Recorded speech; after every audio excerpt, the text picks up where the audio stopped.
감사합니다. 네, 우리 교회 또 아름다운 교회 불러주신 또 하나님께 영광을 돌리고 또 우리 담임 목사님과 우리 성도님들께 또 우리 감사의 말씀을 전합니다.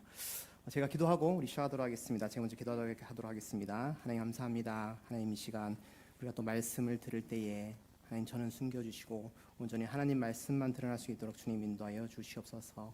이 말씀을 통해서 우리 성도님들이 또 일주일 동안 살아갈 힘을 얻게 하시며 또 우리 마리아 우리 여전도회를 통해서 또 우리 송교회를 통해서 주님께서 하실 놀라운 일들이 또 하나님 일어날 수 있도록 주님 인도하여 주시옵소서. 감사드리며 우리 주 예수 그리스도로 기도합나이다. 아멘. 우리 또 인사했지만 우리 함께 좀 서로 인사를 했으면 좋겠습니다. 이렇게 인사를 할까요? 믿음은 우리를 새롭게 합니다. 우리 서로 보시면서 이렇게 좀 인사했으면 좋겠습니다. 믿음은 우리를 새롭게 합니다. 네, 그렇습니다. 믿음이 우리를 새롭게 하죠.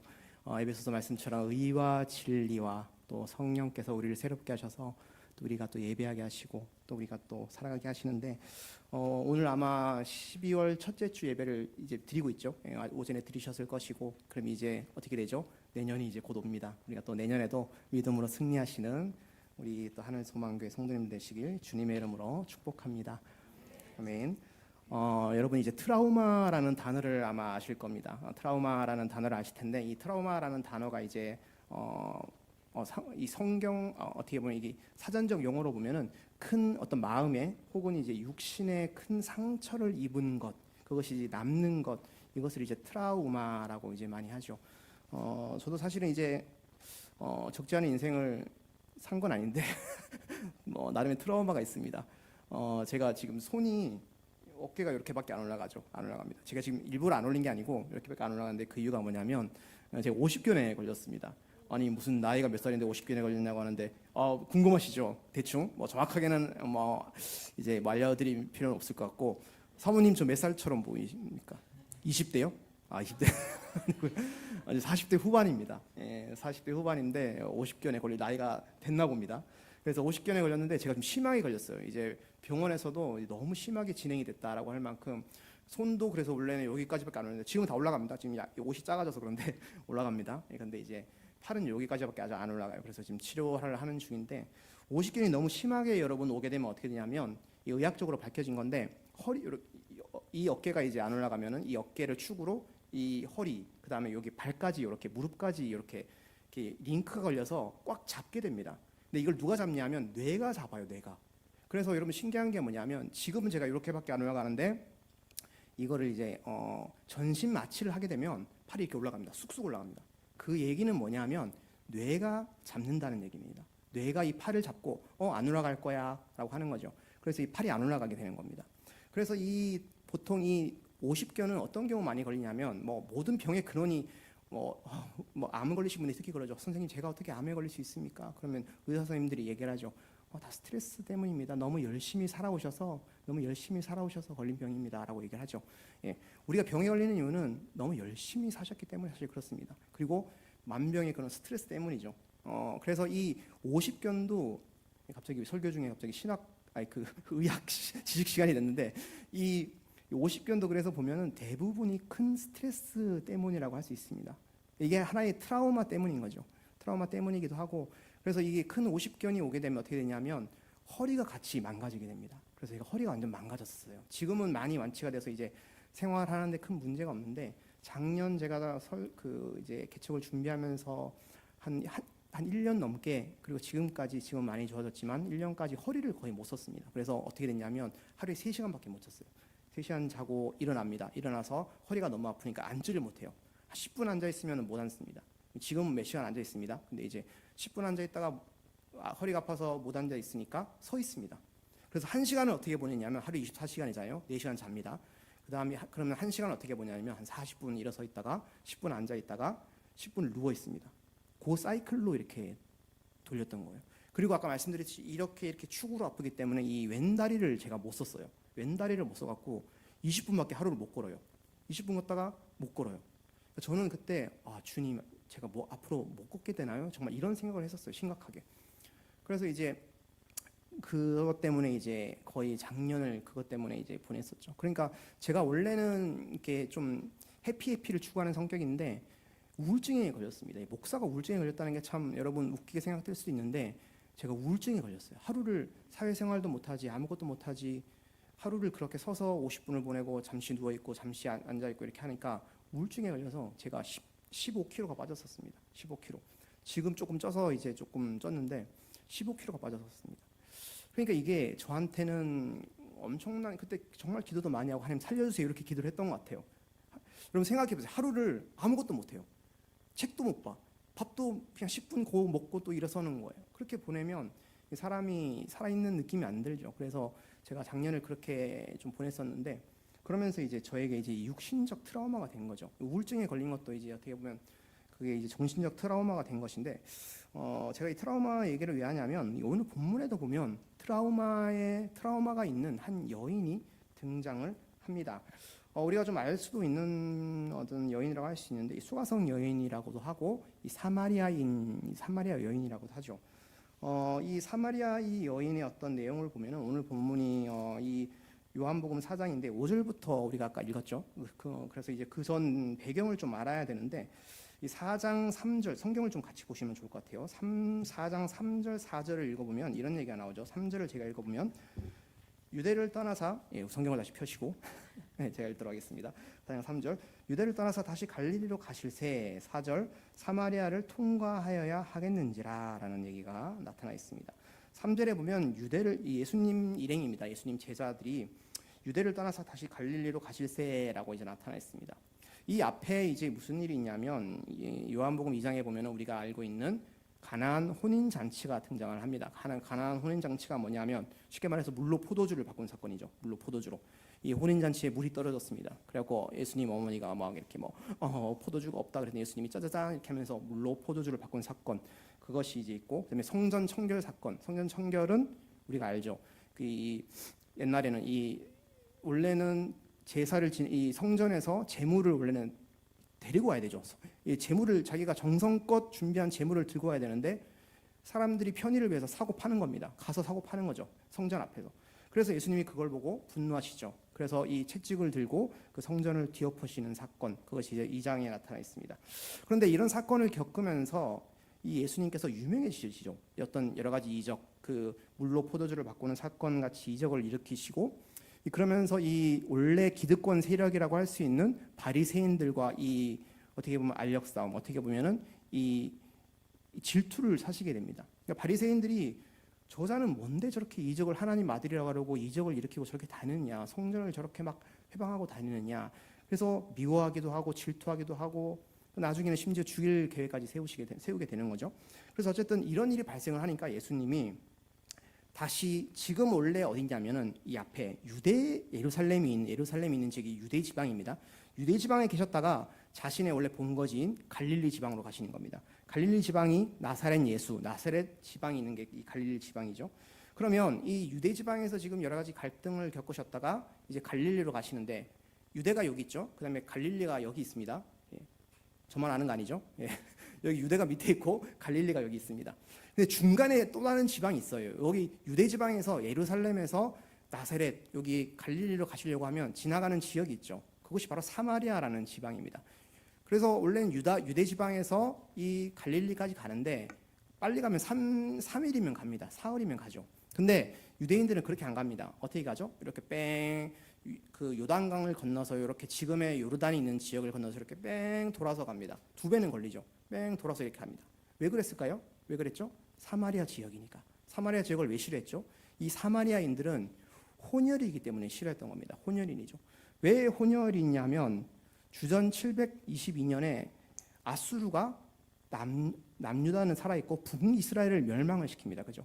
주전 BC 722년에 아수르가 이 북이스라엘을 멸망을 먼저 시켜버립니다. 그러면서 썼던 정책이 뭐냐 하면 민족의 어떤 정체성을 흔드는 정책을 쓴 겁니다. 그게 뭐냐 하면 혼혈 정책이었어요. 옛날에 그 일본이 우리나라의 어떤 지배를 할 때 그런 정책을 좀 쓰려고 했었는데 문화 말살 정책 이런 게 있었는데 혼혈 정책을 썼습니다. 그래 혼혈 정책을 써서 유대인들이 이방인과 결혼을 해서 피를 섞어버리는 거죠. 그러면 유대인들이 정체성을 못 지키겠죠. 그 방법을 쓴 겁니다. 그래서 나타난 것이 바로 이 사마리아인이었습니다. 사마리아 지방에 있는 사람들이라고 해서 사마리아인이라고 썼습니다. 그러니까 유대인들이 나중에 예수님 시대에 1세기에 와서는 이 유대인들이 사마리아인들을 엄청 싫어합니다. 왜 싫어하죠? 이방인이니까, 혼혈이니까 싫어합니다. 그들은 유대인들은 하나님께서 선택받은 민족이죠. 자신들은 그렇게 생각했습니다. 우리는 선택받은 민족이야. 우리는 하나님께 예배드리는 사람들이야. 그런데 저 이방인들은 하나님을 예배하지 않지. 그래서 이 혼혈은 특히 싫어했습니다. 이방인들 피가 섞인 저 사람들은 유대인이 아니야. 우리와 같은 동족이 아니야. 싫어했죠. 심지어 나중에는 바리새인들이나 어떤 사두개인들은 이방인들을 개처럼 봤다고 하죠. 예, 그렇게 싫어했습니다. 그러면 사마리아인들 입장에서는 유대인들을 좋아할까요? 싫어하겠죠. 싫어합니다. 왜냐하면 사마리아인들도 자기는 원래는 뭐죠? 원래 유대인입니다. 유대인들이 우리가 예배를 좀 드리고 싶어. 그래서 예루살렘으로 쪽쪽쪽쪽 내려옵니다. 근데 안 돼. 너네들 이방인이잖아. 너네들 사마리아인이잖아. 안 돼. 그래서 나중에는 사마리아인들이 이 그리심산에 성전을 세워서 자신들만의 예배를 드리게 되죠. 그러면서 이게 흘러온 것인데, 그러니까 이 사마리아인들도 상처가 있는 겁니다. 이 유대인들에게 같은 민족인데 왜 우리를 이렇게 차별을 하지? 그러면서 이 사마리아인들도 트라우마가 있는 거죠. 상처가 있는 겁니다. 그런 상황 속에서 그래서 유대인들은 어떻게 바로 가지 않고 이렇게 지나서 갔던 겁니다. 상종하기 싫어 지나갔던 겁니다. 그런데 예수님이 어떻게 하시냐면 4절을 보면은 우리는 사마리아를 통과하여 하겠는지라라고 얘기를 합니다. 우리는 제자들에게 사마리아로 간다라고 선언을 하신 겁니다. 제자들이 말렸겠죠. 여기 사마리아 지역이에요. 간다. 예수님께서 말씀하신 거죠. 그러면 예수님께서 왜 굳이 이렇게 제자들이 싫어하는데 굳이 사마리아로 가셨느냐? 여러분, 예수님은 우연히 하는 게 없죠. 사마리아에 맛있는 게 있어. 맛집 있어. 그런 게 아니죠. 예수님은 항상 플랜을 갖고 움직이십니다. 여러분, 우리가 예수님께 구원을 받았는데 우리의 구원이 여러분 우연입니까? 우리 스스로 내가 잘해서 내가 예수님을 찾아갔어. 내가 하나님을 찾았어. 그래서 나는 예수님을 믿게 되었어라고 생각하지만 태초부터 성경은 나와 있습니다. 태초부터 우리를 계획하시고 우리에게 예수님께서 먼저 오셨다고 나와 있습니다. 그것이 성경의 작정이고 예정이고 하나님의 계획이죠. 그렇게 우리를 찾아오셨습니다. 그래서 우리는 구원을 받은 겁니다.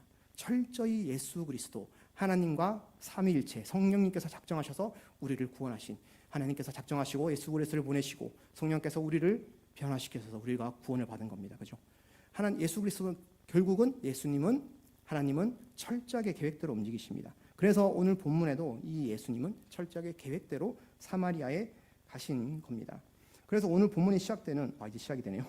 5절에 보면 수가라는 동네로 들어가십니다. 이 사마리아에 수가라는 동네가 있었던 것 같아요. 이 사마리아에 있는 수가로 가셨는데 6절을 보면 거기에 보면 이렇게 나오죠. 야곱이 그 아들 요셉에게 준 땅에 가깝고, 그리고 그래서 보면은 거기에 또 야곱의 우물이 있는지라라고 그렇게 얘기를 합니다. 이 창세기에 보면 야곱이 어떤 땅을 삽니다. 사서 우물을 팝니다. 그게 지금까지 있었던 거죠. 창세기에 이 우물을 파게 되는데 그 야곱의 우물이 지금까지 남아 있습니다. 실제로 야곱의 우물이라고 지금 성지순례 가신 분들은 아마 가실 수 있어요. 거기 가면 이렇게 수도사가 이렇게 물 떠갖고 야곱의 우물이라고 진짜인지 모르겠어요.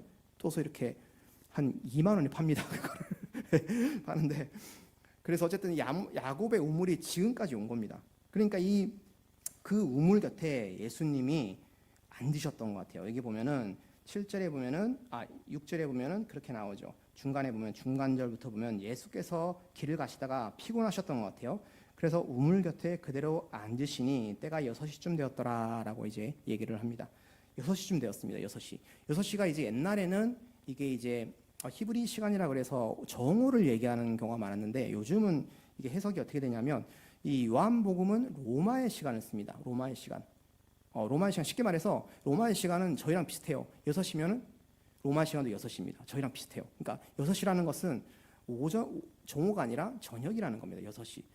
지금은 우리가 저녁 때 활동을 많이 하지만 고대에는 해가 지면 활동을 안 하죠.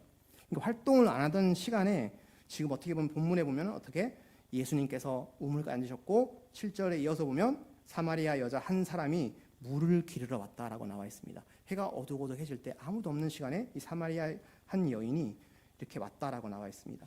그런데 예수님께서 이 여인에게 이렇게 얘기를 합니다. 7절 중반부터 보면 예수께서 물을 좀 달라 하시니라고 얘기를 했습니다. 예수님께서 여인이시여 물을 좀 달라, 나에게 물을 좀 주시오라고 그렇게 얘기를 했습니다.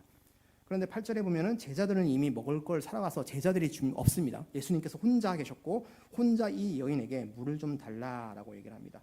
그랬더니 이제 이렇게 얘기를 합니다. 우리 조금 졸리신 수 있으니까 졸리신 게 아니고 졸리실 수도 있으니까 우리 구절을 한번 함께 읽어보겠습니다. 함께 읽습니다. 시작. 사마리아의 여자가 이르되 당신은 유대인으로서 어찌하여 사마리아의 여자인 나에게 물을 달라 하나이까 하니 이는 유대인이 사마리아인과 상종하지 아니함이로라. 아멘. 이 사마리아 여인이 깜짝 놀라죠. 이렇게 얘기를 합니다. 당신은 유대인 아닙니까? 그리고 유대인 남자 아닙니까? 여러분 우리나라 조선시대도 그랬지만 이 남녀가 유별한데 여인에게 남자가 말을 거는 것도 신기할 뿐더러 말이 안 되는 것 뿐더러 어떻게 당신은 유대인 아닙니까? 우리가 상종하지 않는 유대인인데 어떻게 우리 사마리아 사람에게 더군다나 여자인 나에게 물을 달라고 한 겁니까? 깜짝 놀란 거죠. 이게 말이 안 되잖아요. 왜 나한테 지금 말을 걸고 있는 거예요? 이렇게 상종하지 않지 않습니까? 이렇게 이제 얘기를 하는 거죠. 그러니까 예수님께서 10절에 보면은 이렇게 얘기합니다. 우리 10절도 한번 중요하게 읽어보겠습니다. 10절 한번 읽어볼게요. 함께 시작. 예수께서 대답하여 이르시되 내가 만일 하나님의 선물과 또 내게 물을 좀 달라 하는 이가 누구인 줄 알았더라면 내가 그에게 구하였을 것이요 그가 생수를 내게 주었으리라. 아멘. 이게 성경을 읽으면 말이 좀 어렵긴 합니다. 근데 쉽게 말해서 이런 얘기죠. 예수님께서 이렇게 말씀을 하신 겁니다. 내가 만일 하나님의 선물, 네가 하나님의 선물 또 내게 물을 좀 달라고 하는 네가 누군지 알았으면 당신이 내가 누군 줄 알았으면 그렇게 얘기 안 했을 것이다. 지금도 어렵죠? 아무튼 그렇습니다. 당신이 하나님의 선물을 내가 가지고 왔다. 예수님께서 말씀하시는 거예요. 내가 하나님의 선물을 가져왔다. 생수를 가져왔다.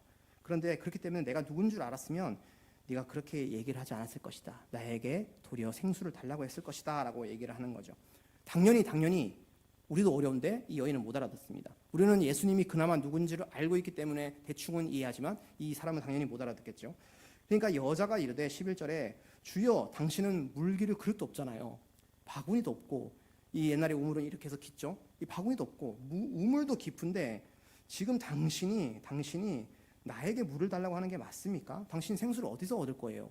그런데 지금 당신은 지금 바구니도 없고 아무것도 없는데 그 생수를 지금 나에게 달라고 해놓고 갑자기 하나님의 선물이 뭐니 생수를 주겠다느니 뭐니 당신이 누구겠다니 뭐니 이런 말 하는 게 맞습니까? 하고 약간 냉소적으로 얘기를 하는 겁니다. 거리를 두고 있는 거죠. 거리를 두고 있는 겁니다. 한 유대인 남자가 와서 이상한 얘기를 하니까 거리를 두고 있는 겁니다. 그러면서 12절에 또 그렇게 얘기를 하죠. 우리 조상 야곱이 이 유물을 우리에게 주셨고 그리고 그것을 통해서 지금 짐승들도 먹고 있고 우리도 먹으면서 이 우물을 통해서 이 은혜를 지금 잊고 있는데 당신이 야곱보다 더 큰 사람입니까? 당신이 야곱보다 더 커요? 지금 무슨 얘기를 하고 있는 거예요? 당신이 처음에 나에게 물을 달라고 해놓고 뭐 생수가 어쩌니 하나님의 어떤 선물이 어쩌니 이게 무슨 얘기예요? 이렇게 이제 얘기를 하는 거죠. 그랬더니 예수님께서 이제 원래 하고 싶었던 얘기를 조금씩 하십니다. 하고 싶었던 얘기를 13절부터 하시죠. 13절은 제가 읽고 14절은 우리 여러분들이 한번 함께 읽도록 하겠습니다. 13절 제가 읽을게요. 예수님께서 대답하여 이르시되 이 물을 마시는 자마다 다시는 목마르거니와 시작. 내가 주는 물을 마시는 자는 영원히 목마르지 아니하리니 내가 주는 물은 그 속에서 영생하도록 솟아나시는 샘물이 되리라. 아멘. 우리는 이 말을 잘 알고 있습니다. 우리는 예수님이 어떤 분이신지 알기 때문에 이 말을 잘 알고 있습니다. 그런데 이 여인에게는 굉장히 생소한 말이죠. 이 물을 마시는 자마다 내가 너에게 생수를 줄 거다. 근데 이건 그냥 생수가 아니야. 보통 물이 아니야. 이 물을 마시는 자마다 다시는 목마르지 않거니와 내가 주는 물을 마시는 자는 영원히 목마르지 아니하는 내가 주는 물은 그 속에서 영생하도록 솟아나는 샘물이다라고 얘기를 합니다. 이 물은 내가 주는 물은 그냥 물이 아니야.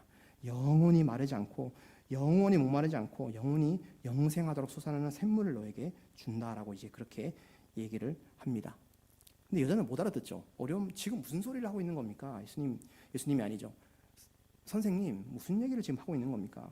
여전히 냉소적입니다. 비꼬고 있습니다. 약간은 비꼬는 투로 15절에 이렇게 얘기하죠. 주여 그런 물을 내게 주사 목마르지도 않고 또 여기에 물 기르러도 오지 않게 하옵소서. 정말 그런 게 있다면 여기 물도 마르지 않게 하시고 그리고 내가 여기 오지 않아도 되지 않지 않습니까? 여기 안 오게 해주십시오. 나 여기 안 와도 그런 물이 정말 있다면 어디 한번 줘보십시오. 내가 여기 안 와도 되잖아요. 빨리 줘보세요. 있으면 이렇게 약간 냉소적으로 얘기를 하고 있는 겁니다. 그랬더니 이제 정말 예수님께서 본격적인 진짜 얘기를 하십니다. 앞에 거는 우리가 레스토랑에서 먹는 약간 에피타이저 자기가 하고 싶은 말을 열기 위한 말을 하셨다면 진짜 얘기를 하시죠.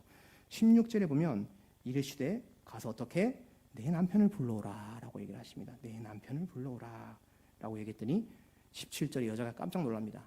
놀랄 수밖에 없죠. 여자는 왜 놀랐을까요? 나는 남편이 없나이다 라고 얘기합니다. 내 남편이 없나이다 라고 얘기하죠.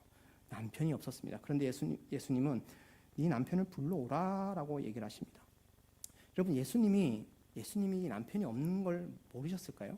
모르지 않죠. 예수님은 우리의 마음까지 아시는데, 내가 지금 뭘 생각하고 있는지, 내가 무슨 요리를 좋아하는지, 내 머리털이 몇 개인지를 다 아시는 하나님 예수님께서 모르실 리가 없죠. 그런데 예수님께서 일부러 내 남편을 불러오라라고 얘기를 하십니다. 그러니까 여인은 깜짝 놀라서 갑자기 내 남편 얘기를 왜 하지? 내가 남편이 없는 걸 알고 있나? 내 어떤 상황을 어디까지 알고 있는 거지? 그러면서 깜짝 놀랍니다. 저에게는 남편이 없습니다. 이렇게 이제 얘기를 하는 거죠. 그랬더니 예수님께서 그렇게 얘기를 하시죠. 17절 중반에 보면은 예수께서 이르시되 내가 남편이 없다고 하는 말은 옳도다. 맞다. 맞아. 내가 알고 있다. 네 말이 맞다. 그리고 너에게는 남편이 5이 있었고, 18절입니다. 너에게는 남편이 5이 있었고 지금 있는 자도 내 남편이 아니니 내 말이 참되도다. 너는 맞는 말을 하고 있다라고 얘기를 합니다. 여러분, 이 예수님 말에 의하면 남편이 몇 명이었죠? 앞에 5명 있었습니다. 지금 남편이 아닌 6번째 남자랑 살고 있습니다. 그러니까 이 여인은 앞에 5명의 남편이 있었습니다. 여러분, 우리가 우리는 결혼을 할 때 처음부터 5명이랑 살 거라고 생각하지 않고 결혼을 합니다. 그죠? 2번은 없습니다. 이번에 실패야, 다음에 또 해야지, 이렇게 하지 않습니다. 우리는 정말 진실된 사랑을 꿈꾸며 한 남자와 한 여자와 결혼을 합니다. 이 사람과 아름다운 가정을 이루고 한 아이들을 많이 낳아서 이 아이들을 키우면서 행복한 결혼 생활을 꿈꿉니다. 알콩달콩 그런 행복한 생활을 꿈꿉니다. 그런데 무슨 일이 있었는지는 모르겠지만 남편이 없어졌습니다. 사별을 했던지 아니면 이별을 했던지 여러 가지 이유가 있겠죠. 남편이 없었습니다. 그리고 그 다음에 또다시 행복을 꿈꾸며 이제는 실패했지만 다음에는 그러지 않겠지라고 2번째 남자와 결혼을 합니다. 그런데 또 이 행복이 산산이 부서져 버립니다. 그 남편이 또 없어져 버립니다. 이혼을 했던지 죽었던지 아니면 여러 가지 문제로 없어집니다. 그리고 3번째, 4번째, 5번째 남자와 결혼을 합니다. 여러분, 이 여인의 인생이 어떻겠습니까? 여러분이 한번 대입을 해보십시오. 여러분, 고대 사회는 어떤 분은 이 여자가 음란하다고 생각을 합니다. 근데 아니죠. 왜냐하면 고대는 여자에게 결혼할 수 있는 권한이 없습니다. 특히 유대 사회에서는 남자가 여인을 선택할 수 있는 그런 가부장적인 사회였죠. 그러니까 이 여인은 이 5번의 결혼 가운데 어떻게 보면 자신의 어떤 의지와 상관없이 결혼했을 수도 있고, 어쨌든 그런 과정 가운데 이 여인은 상처밖에, 트라우마밖에 남지 않은 그런 인생을 살고 있는 겁니다. 행복을 꿈꿨지만 실패하고, 행복을 꿈꿨지만 실패하고, 그게 5번입니다. 그리고 6번째 남자가 지금 함께 살고 있는 겁니다. 어떤 이유인지는 모르겠지만, 어떤 운명인지는 모르겠지만 지금 6번째 남자와 살고 있습니다. 여러분, 어떤 생각이 들었을까요? 이 여인에게는 내 인생 참 기구하다. 내 인생이 어떻게 이렇게 됐을까? 내 인생에 정말 행복은 있을까? 물론 지금 이 남자와 행복할 수 있겠지만, 그렇지만 주변 사람들은 여러분 어떻게 보겠습니까? 지금 현대 사회에서도 그랬을 때 주변 사람들이 곱게 보지 않을 터인데, 그 고대 사회에서 사람들이 여자만 지나가면 저희는 남편이 5명 있었는데 지금 6번째래. 제가 어떻게 저럴 수 있지? 그 비난을 여러분 견디면서 매일매일을 살아가는 겁니다. 그러니까 사람이 없을 때 와야겠죠. 사람이 없을 때 사람들을 보고 싶지가 않은 겁니다. 행복할 수 있는 상황이 아닌 겁니다. 그 사람들의 눈을 피해서 이렇게 왔는데 한 유대 남자를 만난 겁니다. 그런데 그 유대 남자가 그 사실을 알고 있습니다. 너무 놀랐죠. 너무 놀랐습니다. 그런데 예수님께서 여러분, 그렇기 때문에 네 남편을 데려오라라고 했는 얘기는, 이것은 예수님께서 여러분 지적하시기 위함이 아닌 거죠. 예수님께서 사마리아 여인아, 이름도 안 나타났습니다. 사마리아 여인아, 너 남편 6명이, 지금 남편 6번째지? 남편 데려와봐. 이 얘기를 하고 있는 게 아니죠. 이 얘기를 하고 있는 게 아닙니다. 예수님의 얘기는 무슨 얘기죠? 내가 다 알고 있다. 내가 다 알고 왔다. 너의 이 기구한 운명, 너의 정말 힘든 인생, 내가 다 알고 있어. 근데 그렇기 때문에 내가 너를 만나러 왔어 라고 얘기를 하는 겁니다. 여러분, 이 여인은 이름도 없는 여인입니다. 끝까지 이름이 안 나오죠. 우리 이름을 알 수가 없습니다. 그저 사마리아 여인, 수가성 여인으로 알려진 이름 없는 이방 여인이었습니다. 그런데 예수님께서 플랜을 가지시고 계획을 가지시고 이 여인을 찾아오셔서 너에게 아픔이 있는 것을 안다. 너에게 트라우마가 있는 것을 안다. 라고 얘기를 하시는 겁니다. 네 남편을 데려와라. 남편이 없습니다. 남편이 없습니다. 알고 있다. 네 인생 내가 알고 있다. 그러니 내가 온 것이다. 내가 너를 만나기 위해서 온 것이다. 라고 얘기를 하시는 거죠. 여러분, 예수님께서 동일하게 우리에게도 말씀을 하십니다. 네 남편을 데려오라. 네 아들을 데려와봐라. 네 통장을 한번 보여봐라. 너의 직장을 한번 나에게 보여봐라. 라고 얘기를 하십니다. 그 얘기는 우리에게 야, 너 인생 왜 이렇게 살았니라고 지적하시기 위함이 아니라 예수님께서 우리가 다시 한번 만나시기 위해서 우리를 그 트라우마를 보시고 그 트라우마를 통해서 우리를 치유하시고 우리를 다시 한번 만나주시고 부르시기 위해서 말씀을 하시는 겁니다. 우리에게 여러 가지 문제가 있죠. 우리에게 가족의 문제가 있고 자식의 문제가 있고 그리고 돈의 문제가 있고 여러 가지 병의 어떤 문제가 있고 그것이 트라우마가 될 때가 있고 여러 가지 어떤 일들이 생길 수밖에 없습니다. 여러 가지 문제가 있죠. 그 가운데 예수님께서 우리에게 말씀을 하시는 겁니다. 그거 한번 나에게 보여봐라. 나는 알고 왔다. 나는 알고 왔어. 이렇게 말씀을 하시는 거죠. 그럴 때 우리는 마음문을 닫습니다, 여러분. 우리는 우리 안에 문제가 있는 걸 알죠. 우리 안에 문제가 있는 걸 압니다. 그런데 예수님께서 보여주기 싫어합니다. 왜 보여주기 싫어하죠? 해결이 안 되니까. 당장은 해결이 안 됩니다. 금전적인 문제가 있어요. 직장에 문제가 있어요. 그런데 예수님, 금전적인 문제가 있어요. 직장에 문제가 있어요. 자식에 문제가 있어요. 그래 뿅 이렇게 하면 얼마나 좋겠습니까? 그런데 어떻게 하시죠? 예수님은 항상 약속만 하십니다. 내가 그것을 만지겠다. 내가 그것을 치유해 주겠다. 내가 그것을 해결하겠다. 약속을 하시는데 당장은 이루어지지 않는 것 같아요. 당장은 이루어지지 않는 것 같습니다. 그래서 우리는 어떻게 하죠? 마음문을 닫는 겁니다. 예수님 알겠어요. 알겠는데 제가 제 힘으로 할게요. 라고 하는 거죠. 이 여인도 그렇게 5명의 남자를 만난 겁니다. 이 스스로 했다고 아니라고 할지라도 인생이 그렇게 쉽게 흘러가는 게 아니죠. 인생은 우리 뜻대로 흘러가지 않습니다. 자신의 힘으로 어떻게 해보려고 했는데 안 되는 겁니다. 그래서 여기까지 온 거예요. 여섯 번째 남자를 만나야 될 만큼 기구한 운명으로 온 겁니다. 어떻게 자기 힘으로 해보려고 했지만 안 되는 거예요. 그죠? 그래서 예수님은 이 여인에게 직접 찾아오셔서 이 여인 한 명을 만나기 위해서 그걸 뚫고 오신 겁니다. 내가 사마리아로 가겠다 얘들아. 내가 누굴 만나러 간다. 내가 그 여자를 만나야 된다. 라고 하셔서 오셔서 지금 마음의 문을 두드리고 계시는 겁니다. 내가 너를 치유하겠다. 내가 너를 만나겠다. 와라. 라고 이제 얘기를 하시는 겁니다. 그것을 우리 어떻게 동일하게 지금 우리에게도 말씀하고 계시는 겁니다. 그런데 그것이 좀 특이하죠. 그런 상황 가운데 갑자기 이 여인이 이런 얘기를 합니다. 20절을 보시면은 갑자기 이런 얘기를 하죠.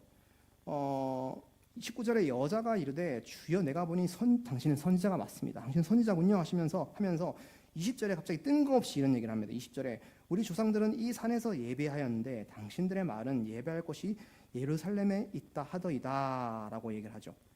여러분 갑자기 뜬금없습니다. 예수님께서 지금 이 여인을 만나러 오셨는데 당신은 어떻게 알고 있습니까? 그 사실을? 당신은 선지자군요. 주님이시군요. 그런데 우리 조상들은 이 산에서 예배하였는데 당신들의 말은 예배할 곳이 예루살렘에 있다 하더이라고 뜬금없는 얘기를 합니다. 좀 뜬금없는 얘기를 하죠.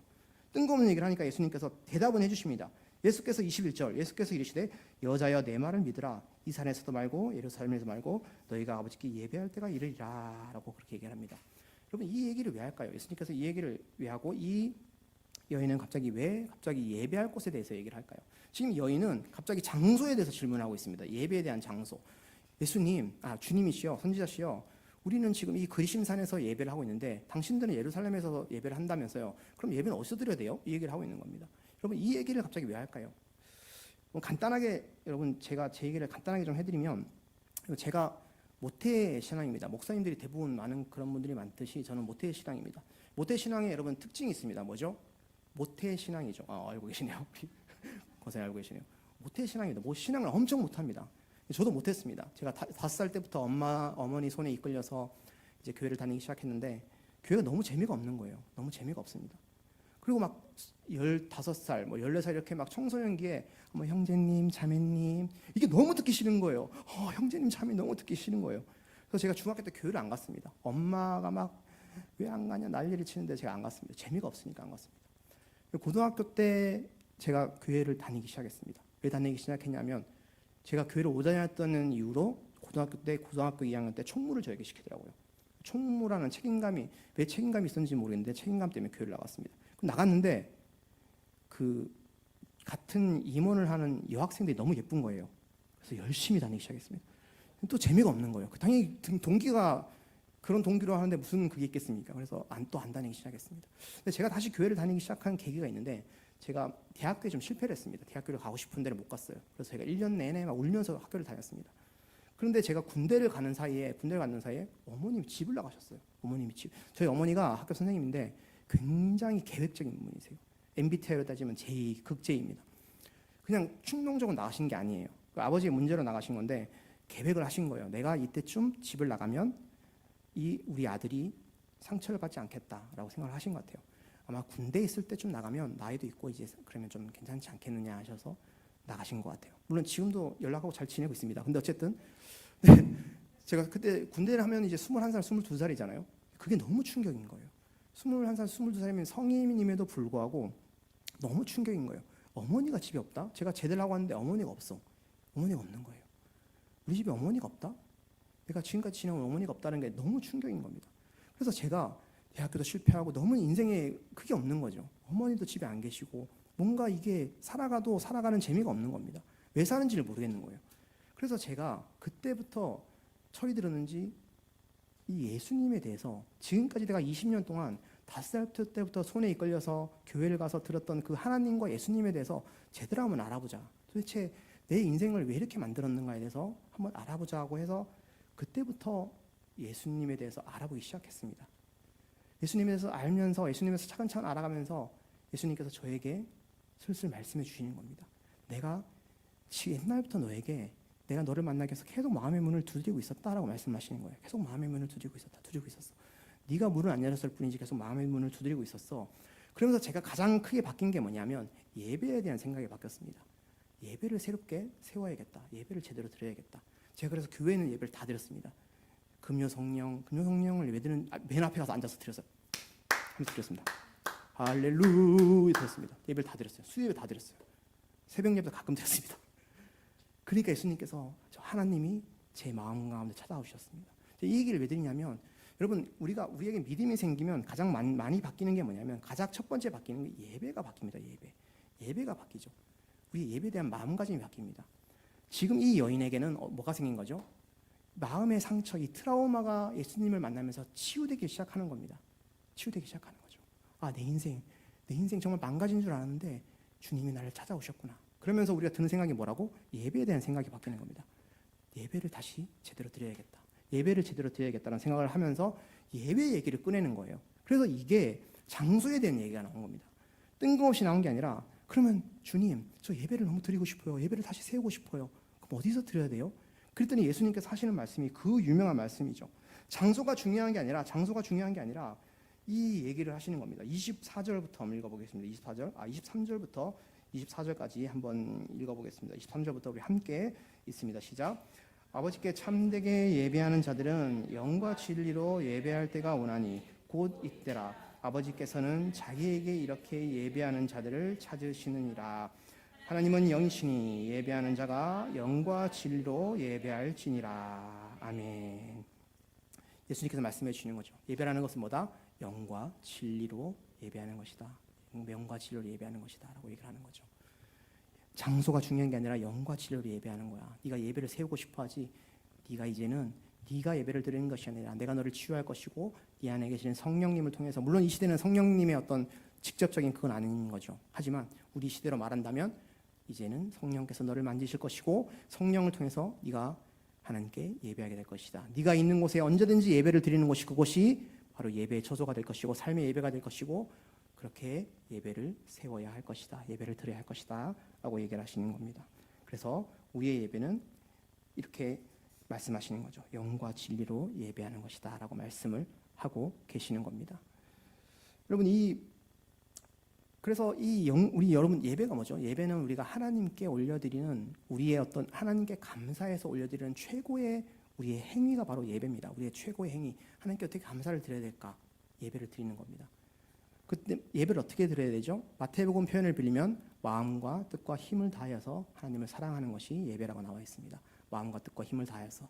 근데 마음을 다하려면 어떻게 되죠? 우리 안에 이 상처가 하나님 앞에 드려지고 치유가 돼야 되는 것입니다. 우리의 상처, 하나님께 삐진 마음이 있으면 예배가 안 되죠. 예배가 안 됩니다.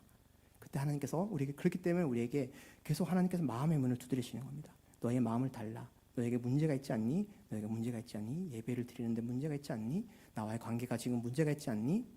그 마음을 나에게 달라. 마음과 뜻과 힘을 다해서 예배하기 위해서 너의 마음을 나에게 달라라고 말씀하시는 겁니다. 그리고 그 마음을 치유하기를 원하시는 겁니다.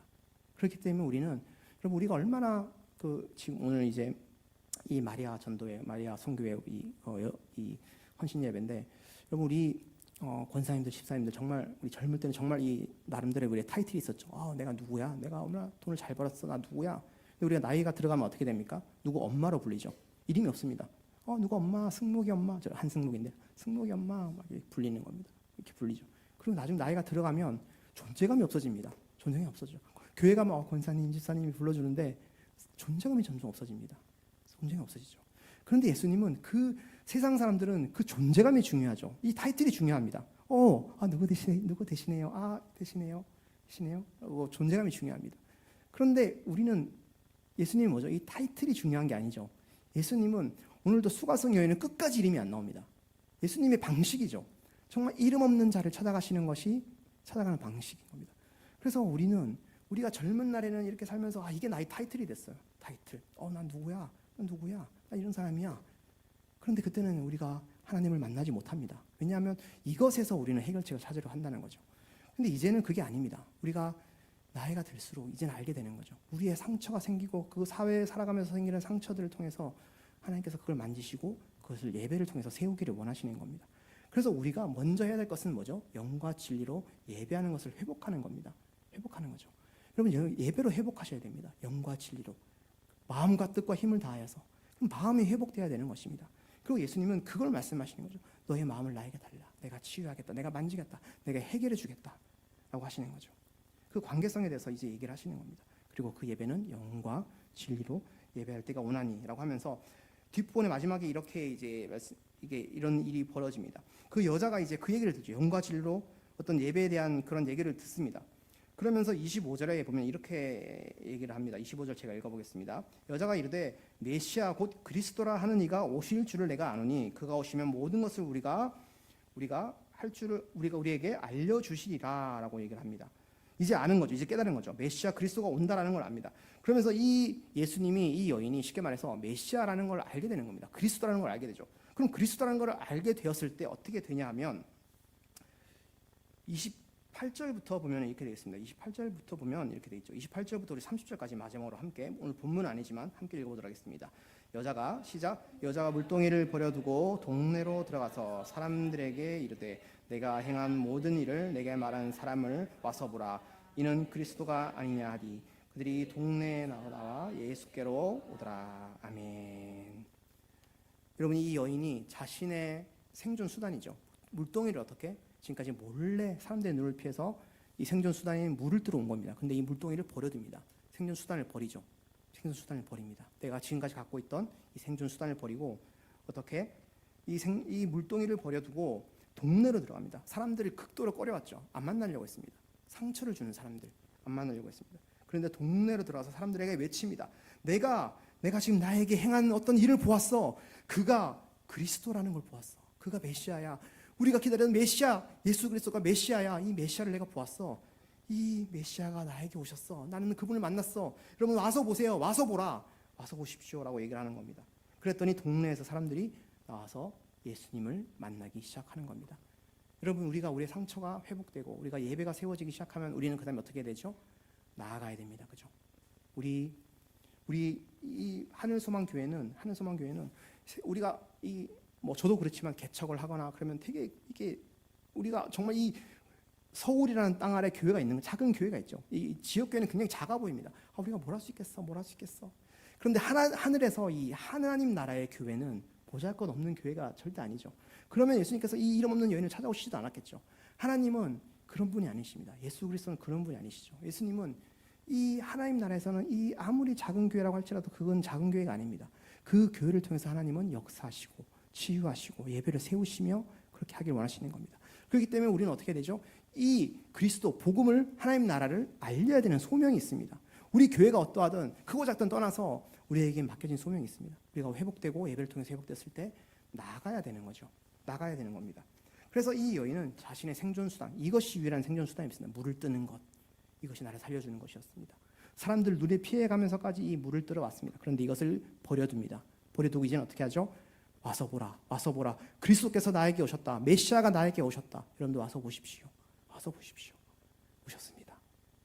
변화되었습니다. 예배를 세우는 것, 변화되는 모습. 그럼 그렇기 때문에 어떻게? 우리는 이제는 우리가 우리에게 맡겨진 사명이 있습니다. 뭐 큰 게 아니라도 괜찮아요. 그러면 목사님 선교사로 나가야 되는 겁니까? 아니요. 그걸 나가면 감사합니다라고 축복해 드립니다. 그게 아닐지라도 여러분 각자에게 사명이 있죠. 우리 자식들에게, 손자들에게, 직장에서, 우리 어떤 친구들에게 여러분 막 각자 맡겨진 사명들이 있습니다. 여러분 그걸 잊고 사시면 안 됩니다. 우리 이 땅에 와서 예수님 믿고 천국 가는 게 여러분의 삶의 목적이 아닙니다. 여러분 그거 위해서 여러분 이 땅에 예수님께서 두셨겠습니까? 우리에게 각자 맡겨진 소명이 있습니다. 여러분 그건 자신들이 아실 것입니다. 우리는 이제 나아가야 합니다. 그죠? 복음으로 자식들을 키우고 복음으로 이웃 사람들에게 전하고 친구에게 전하고 그렇게 하는 겁니다. 크리스찬으로 살고 기독교인으로 살아가고 영과 진리를 예배하면서 살아가는 것이 바로 이 땅 가운데 하나님께서 예수 그리스도께서 우리에게 주신 소명이라고 할 수가 있습니다. 그럼 그렇기 때문에 우리는 우리에게 상처가 우리가 이 인생을 살다 보면 저도 이제 40 후반 이렇게 인생을 살면서 나름의 트라우마 우리 권사님들 보면 집사님들 보면 웃으시겠지만 나름의 상처 그 트라우마가 있습니다. 그게 참 주님께 드리기 어렵습니다. 그죠? 알죠? 네, 어렵습니다. 그런데 제가 이 1년 반 동안 이 아픔을 겪으면서 제 아들이 장애인입니다. 아들이 한 명 있는데 장애인이에요. 요즘 많이 이제 알려졌는데 발달 장애인입니다. 그 지적 장애가 1급, 그다음에 그 자폐가 1급입니다. 복합이죠. 복합으로 옵니다. 그래서 이 최중증 장애인인데 11살이에요. 지금 초등학생인데 특수학교 다니고 있고, 이 최중증 장애인이라는 것은 무슨 걸 뜻하냐면 이 아이가 이 최중증 장애인이 죽을 때까지 누군가는 돌봐줘야 된다는 얘기를 하고 있습니다. 여러분 그것 때문에 제가 이 최영 전사님, 전사님이었으니까 사모님이시지만 최영 전사님 제가 사역을 할 때 그때 애가 한 6살 이랬어요. 제가 집에 오면서 매일매일 울었습니다. 하나님 왜 저에게는 시련을 주셨을까요? 울었습니다. 그런데 아직도 잘 모르겠어요. 그럼에도 불구하고 저는 이 예배를 통해서 그리고 제가 하는 일들을 통해서 그리고 기도할 때마다 하나님께서는 그 이유를 알려주시는 건 아니지만 저에게 그럼에도 불구하고 항상 저에게 은혜를 주십니다. 너에게 맡은 분명히 일이 있다. 제 인생이 혹시나 제가 죽는 날까지 이 아이를 돌보다 끝날 수도 있습니다. 그런데 하나님은 잘했다라고 말씀하실 수도 있습니다. 그것이 우리에게 작은 일이지만 사명일 수도 있다는 겁니다. 제가 지금 그 얘기를 드리고 있는 겁니다. 여러분들에게 큰 게 아닐지라도 여러분에게 주신 사명이 있고 그것을 통해서 하나님은 여러분들을 회복하기 원하시는 겁니다. 저는 그것을 통해서 또 제 아들을 통해서 모르겠어요 왜 그 아들을 주셨는지. 근데 너무 사랑스럽고 하나님께서 정말 저에게 주신 선물이고 그걸 통해서 저는 계속 기도하게 되고 회복하게 되고 그렇게 되는 것입니다. 여러분 그래서 예배로 회복하시고 여러분의 맡겨진 사명들, 그것이 비록 작은 사명이라고 할지라도 그것을 들고 늘 살아가시는 여러분들 되시길, 우리 하늘소망교회 성도님들 되시길 주님의 이름으로 축복합니다.